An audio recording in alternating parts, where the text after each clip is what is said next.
Bismillah ar-Rahman ar-Rahim, in the name of Allah, the Compassionate, the Most Merciful, to all of our viewers out there. Assalamu alaikum wa rahmatullahi wa barakatuh. May the peace and blessings of Allah be upon all of us. And thank you for joining us in the rationale, the intersection of faith and reason, with our beloved guest here, Dr. Jaffar Sheikh Idris. Dr. Jaffar, it's good to be with you again, sir. And it's been such a pleasure in the past few episodes, truly being a joy, and we look forward for more of this, inshallah. Last time we spoke about freedom and the different types of freedom, and now we would like to move to another topic, if we may please, inshallah, and that is a common misconception that some of our non-Muslim brothers and sisters have, that is about Islam's view of them, whoever them or the others may be.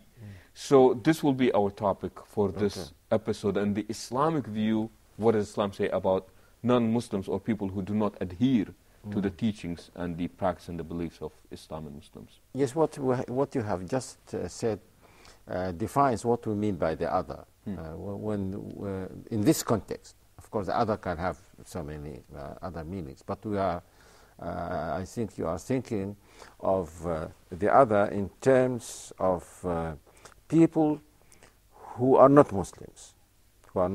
What is our position regarding them? And I have always thought, when I read the Quran and think about other ideologies and religions,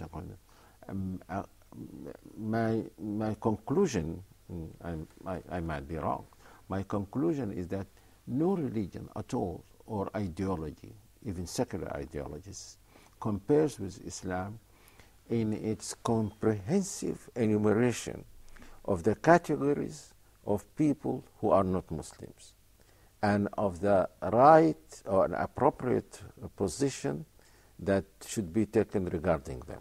Sheikh, that's a big statement, I think.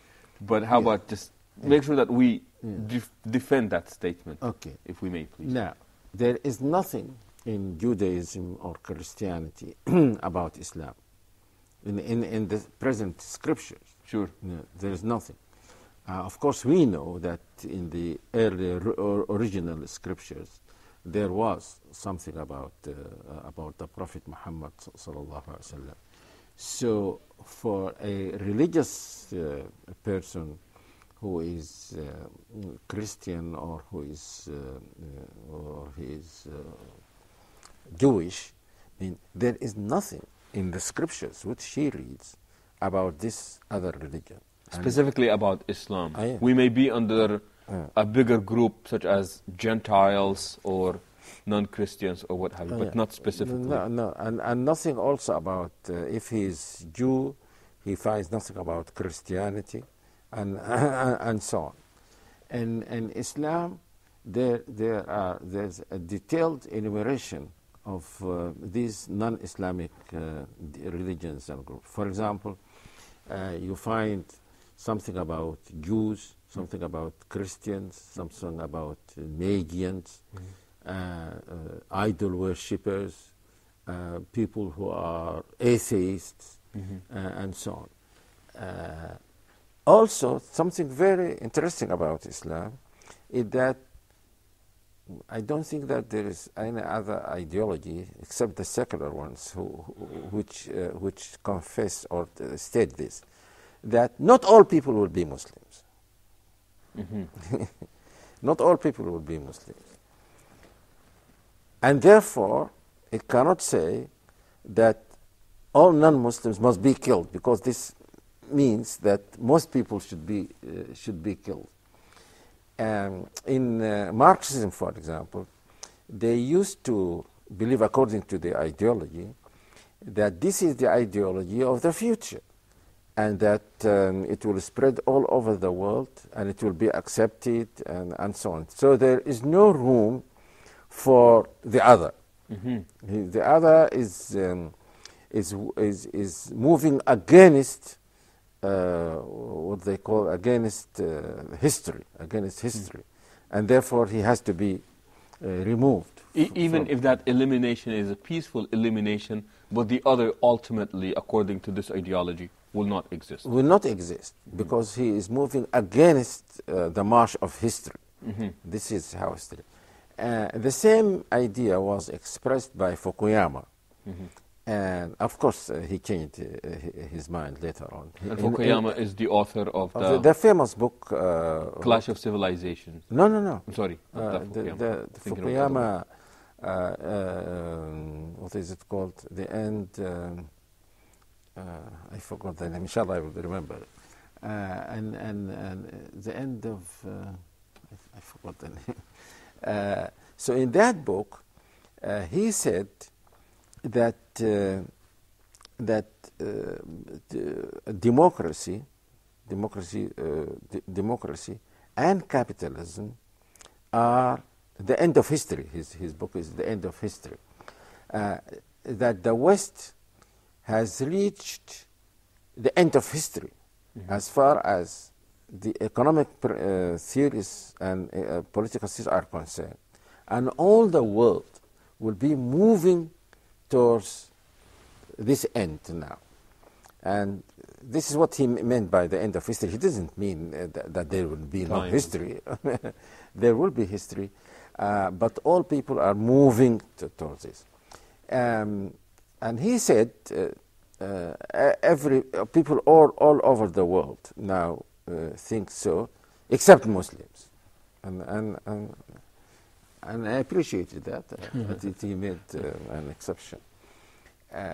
So if you think that this is the end of history and that this is the natural thing for all people to do, and they are going to do, then you will not tolerate those who oppose.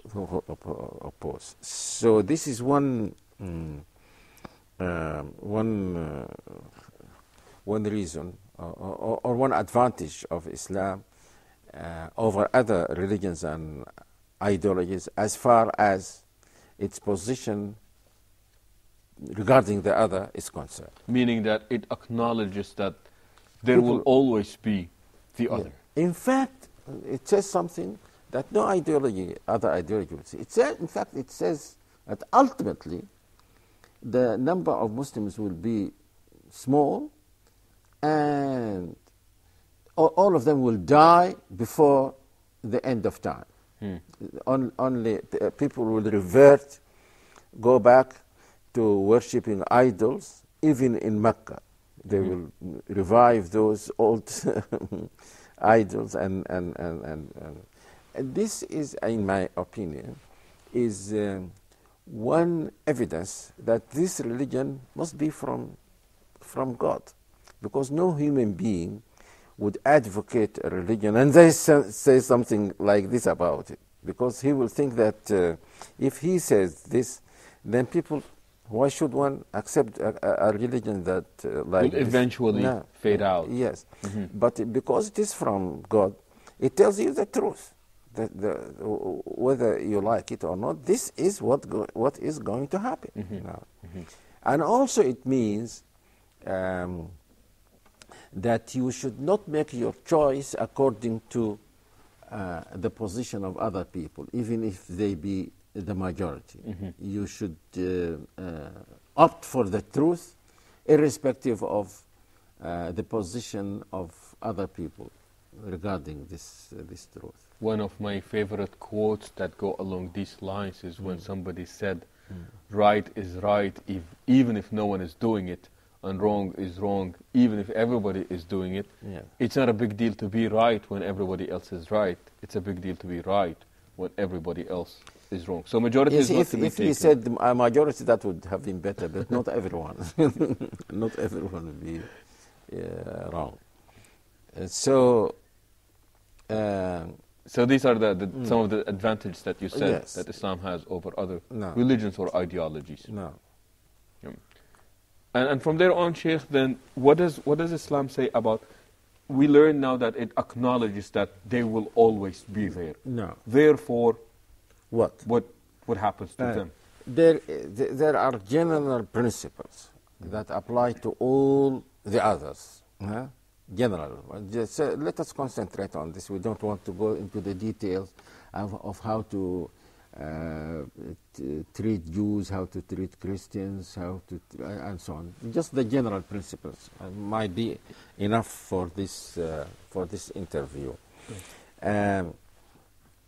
The first thing that Islam says, that your first duty towards these people is to invite them to the truth. This is the most noble task that a person can do. And this, because of this, God chose the best people, the best people to convey this message to other people. The main task of prophets is to invite people to Islam. And that's what you meant by the best people. The best people, the prophets, I mean. And therefore, it is the duty of every believer to follow in the footsteps of the prophets and concern himself with inviting people to the truth. So this is our main position towards this. Is the main thing. Now, what do we do? Our position will depend on the response to this invitation. Wanted. If they accept our invitation, then they become Muslims in the full sense of the word, irrespective of their earlier positions, irrespective of their race, or irrespective of the even criminal acts that they committed, and so on. They become Muslims, full-fledged Muslims. Immediately. And they become part of the Muslim community. There are verses in the Quran which says this, like this verse that I have here. The verse which says, it talks, let us not read the whole verse. It's a verse in Surah Tawbah, chapter 9, verses 9 to 11. It talks about people who broke their promises with Muslims, who did not keep, who treated Muslims. But then it says, if they accept the truth and pray and pay the poor zakah, then they become your brothers. So this is the first thing. This will be our position regarding the people who accept the truth. When we come back, our invitation to them implies that somewhat what it is that they believe in, regardless of what it is that Islam does not see as the most proper of ways. That is implied there. So this will be my question to you when we come back from our break. So please do stay tuned with us, and we shall return, inshallah, soon.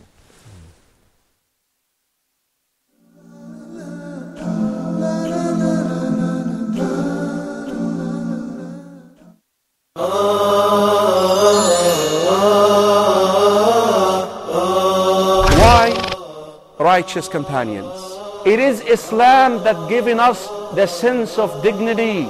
I love all of them in a way that you cannot imagine. That Umar ibn al-Khattab radiallahu anhu would say something and the Quran would come down matching what he said. والسابقون الأولون من المهاجرين والأنصار والذين اتبعوهم بإحسان رضي الله عنهم ورضوا عنه. Just compare what you did for Islam with just one of them.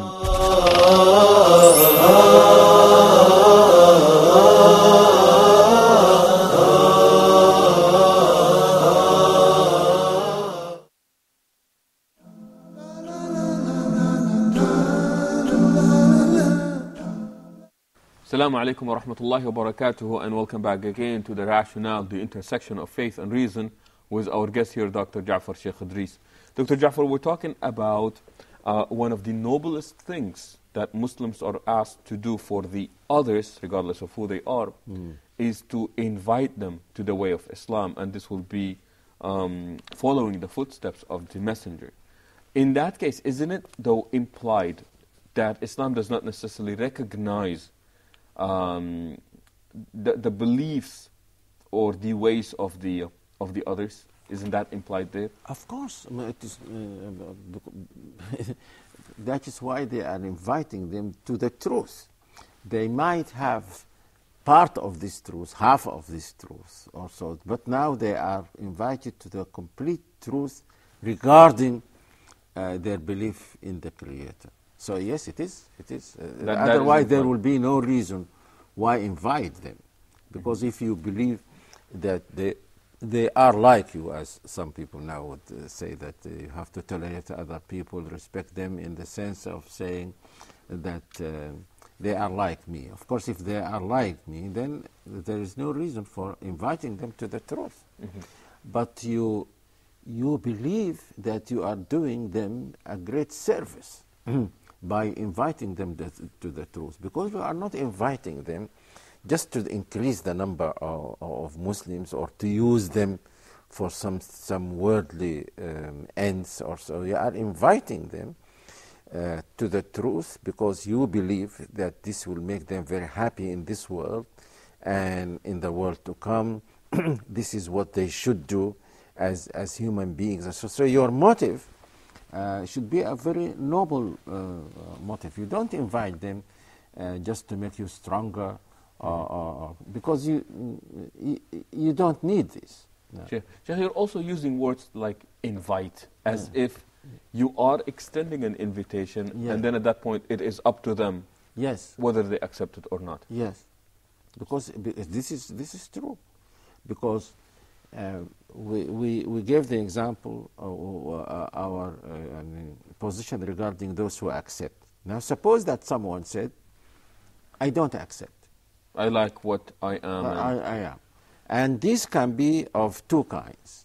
Someone who says, I don't accept what you say, but I want to live in peace with you. I have no intention of fighting you or so. Then to this person we say, La ikraha fi din. There is no compulsion in religion, and we accept you even as a member of our community, and want you to live in peace with us. So an invitation, but no compulsion. No compulsion. No. And no compulsion. Many people think that this is the only verse in the Quran which expresses this fact. But in fact, it is one of many verses. You're talking about La ikraha La ikraha fi din. There is no compulsion in religion. Because there is a fact that is emphasized in so many verses in the Quran, that no prophet, no human being has the power to instill faith in any person's heart. And faith is something that is in the heart. So it cannot be forced on anyone. And if you can force someone to say, I'm a Muslim, but this is not what you want. What you want is to make him a real Muslim. And you cannot instill this faith in him, so you say there is no compulsion in religion. And I have just said that this is expressed in so many other verses in the Quran, like telling the Prophet in many verses, إِنَّكَ لَا تَهْدِي مَنْ أَحْبَبْتَ وَلَكِنَّ اللَّهَ يَهْدِي مَنْ يَشَاءُ. You don't guide whom you love to guide, but this is Allah, God, who guides people. And God guides them according to what He knows about what is going on in their hearts. If a person's intention is to know the truth, then God will help him to see the truth and to accept it. If he knows that he is adamant on not changing his mind, and he doesn't speak about the truth, or so he just wants to continue doing what he is doing, then that is not the kind of person that God will help. But at least the invitation was extended Yes. to that person. Sheikh, if I remember correctly, the verse that you just quoted, La ikraha fi din, the event or the circumstances during which it was revealed, Yes. I believe these were parents that actually came to the Prophet, peace be upon him, Yes. consulting him about their children who have refused to accept Islam, and they said, can we force them to accept Islam? And then this verse was revealed that there should be no compulsion in religion. And no compulsion in the religion for the reason that you have just made. Because according to some of the interpreters of the Quran, I think it was Ibn Kathir, some took this to be a statement of fact, not just a prohibition. It doesn't say don't force them. It says there can be no compulsion in religion. So don't try the impossible. Because the task, the duty of the Prophet is not, as I said, to instill faith in the people's hearts. He can't do this. إنما أنت مذكر لست عليهم بمسيطر. You are only a reminder. You have no control over them. And therefore, if they don't accept your invitation, you are not to be blamed, because you have done what you are asked to do. You are asked to do. You are not, and many of our brothers forget this. They get very upset also when people don't listen to them, and they want everyone in the world to become a Muslim just because they tell them to be so. No, God gave to human beings the choice. And people have the right to practice that choice, whichever way they want. Sheikh, that is, I'm sorry if we're spending a little more time on this topic, but due to the huge misconception that is out there, that Muslims are out there to either convert people to their religion or to eliminate them if they do not accept that. Yes, I know. And even though you're saying that is not the case, these are not the teachings of the Quran. Now, we said that it depends on the reaction. That the reaction of those who don't accept. Either, as we said before, they say, okay, we don't accept, but we want to live in peace with you. We say, okay. Now, what about those who say we don't accept, we think that what you are doing is something harmful, and we will fight you. Now here, the Quran says, fight them. Fight them. And there is a verse in the Quran. In fact, there are verses about the first position that you are aware of, that لا ينهاكم الله عن الذين لم يقاتلوكم في الدين ولم يخرجوكم من دياركم أن تبروهم وتقسطوا إليهم. God does not forbid you regarding those who neither persecuted you, they don't fight you, and so on, to be good to them. إنما ينهاكم الله عن الذين قاتلوكم في الدين. Allah forbids you regarding, but Allah forbids you regarding those who fought you, and who helped those who fought you, and so on. That don't take them as allies or friends. These, and in another verse, it says, قاتلوا الذين يقاتلونكم. Fight those who fight you. ولا تعتدوا. And don't be the aggressors, because God does not love the aggressors. إن الله لا يحب المعتدين. So this is the position regarding those who refuse to accept the truth, but who also go on and decide to fight the Muslims. They must be fought. So Islam is a peaceful religion, but it is not a pacifist religion. It does not say, even if they fight us, we don't care. No, the truth has to be defended. When there is aggression against the truth, it has to be defended and fought and fought on its behalf. So you're saying that the Quran classifies people into two categories. Yes. Accept but want to live in peace. Yes. Oh, I'm sorry. The three categories. The first one is To accept and be one of you. Right. And you said, be one of you immediately. Yes. أقاموا الصلاة Yeah. آتوا الزكاة فإخوانكم في الدين. Yes. Establish prayers, they pay their due to the poor, and they immediately become your brethren. Yes. And then choose to refuse, but also remain peaceful. Yes. And to these Allah said, deal with them with bir, goodness, No. and qist, which is No. just or, Yes. or equity. No. And then He said, in the case of those who refuse and choose to be hostile, Allah said, you fight Yes. back. Yes. And He said that Islam is not a pacifist religion in Yes. that sense. Yes. And this is not as some non-Muslims now say. This is not something just in the book. Islamic history proves this. I don't know whether you read this reply of this Israeli intellectual, his reply to the Pope about the statement he made. And he said something very interesting. He seems to be, and he's an essayist. He said, I am an essayist. But I know that when the Jews were expelled from Spain, they went to the Muslim world. And he enumerated the countries to which they went.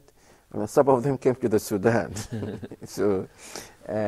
So he said that these people, why did the Jews choose to come to the Muslim world? Because they knew that so long as they live in peace, they will be tolerated by Muslims. And you know, for example, in Egypt, there are the Copts. In the Sudan, there are Copts and other people of other Christian denominations. There were some Jews. So even our history proves that we have been tolerant to these people, and this is because of these verses that of the Quran. And he said something very interesting also. He said that every Jew who knows the history of his people should be grateful to Islam, because it was Islam that allowed the Jews, I think he said for 4 or 5 centuries, to live in peace. Had it not been for Islam, they would have been exterminated. The Jewish community Yes. in Christian Europe. Sheikh, I do believe that this topic needs to be visited again, and we do have more questions with regard to this issue. But believe it or not, our time is really up, and we're glad that you were joining us for this part of our program. Thank you for doing so, and we would hope that you would join us next time as well. Until then, we say so long and assalamu alaikum wa rahmatullahi wa barakatuh.